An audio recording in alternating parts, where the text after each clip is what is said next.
काय काय या ठिकाणी आपण क्वेश्चन नंबर फर्स्ट सॉल्व करणार आहे. 700 picofarad capacitor is charged by 50 volt battery. The electrostatic energy stored by it is. तर कॅपॅसिटर दिलेला आहे आणि त्याची पोटेन्शियल पण दिलेलं आहे. कॅपॅसिटर 700 पिकोफॅरड आहे आणि त्याचं जे पोटेन्शियल आहे ते 50 वोल्ट आहे. तर याच्यामध्ये किती इलेक्ट्रोस्टॅटिक एनर्जी स्टोअर करणार आहे ते आपल्याला फाइंड करायचं. हा क्वेश्चन 2000ला आलेला होता. तर याच्या चार ऑप्शनपैकी पहिले जो ऑप्शन आहे ए ते आहे 17 × 10⁻⁸ जूल. बी ऑप्शन आहे 13.6 × 10⁻⁸ जूल. सी ऑप्शन आहे 9.5 × 10⁻⁹ जूल आणि डी ऑप्शन आहे 8.7 × 10⁻⁷ जूल. तर या चार ऑप्शनपैकी या क्वेश्चनचं करेक्ट आन्सर काय असणार आहे. चला ते याला सॉल्व करूया आणि मग डिसाईड करूया. तर या क्वेश्चनमध्ये आपल्याला एक 700 पिकोफॅरड कॅपॅसिटर दिलेला आहे.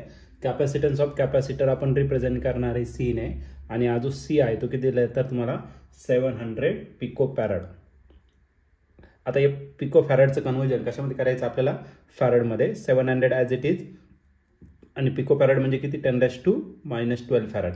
सपोज हे दोन झिरो जर कॅन्सल केलं तर याचा आन्सर येईल 7 × 10⁻10 फॅरड. एवढं काय झालं तुमचं capacitance of capacitor. Is charge by 50 volt battery. तर याचा पोटेन्शियल दिलेलं आहे आणि हा पोटेन्शियल जो आहे तो किती तर 50 वोल्ट एवढं पोटेन्शियल दिलेलं आहे.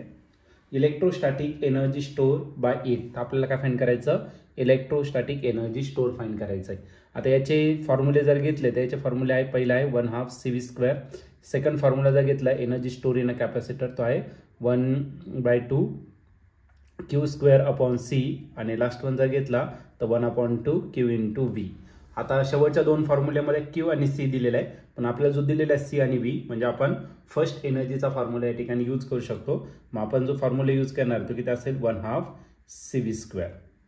1/2 ॲज इट इज. C ची व्हॅल्यू दिलेली आहे तुम्हाला 7 × 10⁻⁻10 आणि V जो दिलेला आहे तो किती दिला आहे तर 50. त्याचं काय करायचं तुम्हाला स्क्वेअर करायचा. ओके.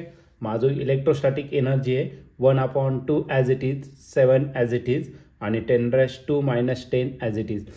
याचा जर स्क्वेअर केला 50चा 5चा स्क्वेअर किती 25 आणि या सिंगल झिरोची किती होणार आहे 00. ओके. मग या ठिकाणी आपण 7 ला डिवाइड करून टाकू. 7 3 2 3 6 एक उरला 2 5 की झाला 10 आणि राहिला 25. हे दोन झिरो कॅन्सल केलं तर 10 किती येणार तर -8. आता या दोन्ही नंबरचं काय करायचं आपल्याला मल्टिप्लिकेशन. 25चा आहे तो 25 5 125 कॅरी किती गेला 12. 25 3 75 प्लस 12 आधाला 5 + 2 7 आणि आधाला 8. ओके. तर 87.5 याचा आन्सर येईल आणि 10 ची पॉवर किती असणार तर 10⁻⁸. आता एनर्जी कशामध्ये मेजर करणार तर एनर्जी मेजर करणार आपण जूलमध्ये.